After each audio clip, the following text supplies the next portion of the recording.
So, students of class 8, now we will learn chapter 2, land, soil, water, natural vegetation and wildlife resources. This is the revision class, and in this chapter now we will learn land यानी भूमि. Land is among the most important natural resources.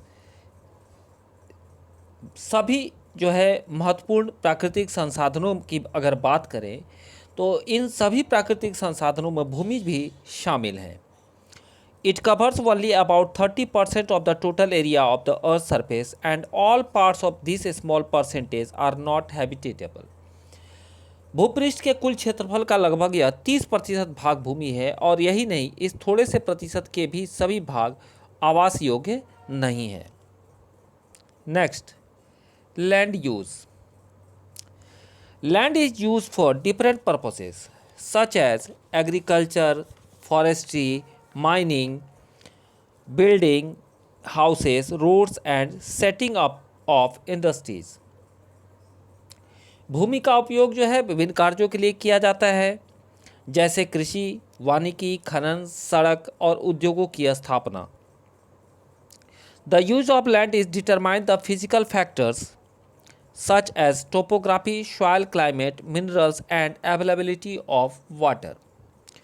भूमि का जो उपयोग होता है वह भौतिक कारकों द्वारा निर्धारित किया जाता है, जैसे स्थलाकृति, मिट्टी, जलवायु, खनिज और जल की उपलब्धता. Next, conservation of land resources यानी भूमि संसाधन का संरक्षण.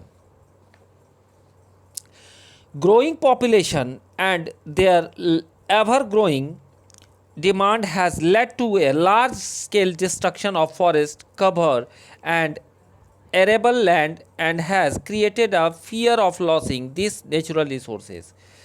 यानी बढ़ती जनसंख्या तथा इसकी बढ़ती मांगों के कारण वन भूमि और कृषि योग्य भूमि का बड़े पैमाने पर विनाश जो है हुआ है.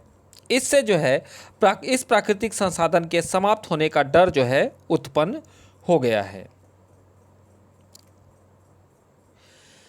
Afforestation, land reclamation, regulated use of chemical pesticides and fertilizers and checks on overgrazing are some of the common methods used to conserve land resources.